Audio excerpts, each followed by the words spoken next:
আসসালামু আলাইকুম। তো আমরা নতুন একটা কাজ স্টার্ট করলাম। এই যে নতুন বলতে প্রায় এক সপ্তাহ হয়ে গেছে এখানে আজকে এক সপ্তাহ কাজ রানিং অবস্থায় আছে।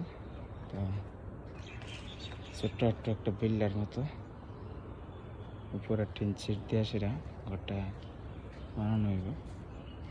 তো অলরেডি কলম বসাই দিছি। তো কলমের ফাঁকে ফাঁকে যে গেটগুলো আছে এই গেটগুলোতে তাবুক লাগানো চলতেছে কাজটা আমাদের কন্ট্রাক্ট হচ্ছে আড়াই মাসের ভিতরে এটা শেষ করতে হবে। আড়াই মাসের ভিতরে কাজটা শেষ হইলে তো কোনো ফাইন আসবে না, আর নাইলে আমাদের উপরে ফাইন আসবে প্রত্যেক দিন 500 টাকা করে, 500 দিরহাম, যদি আড়াই মাসের ভিতরে শেষ না করতে পারি।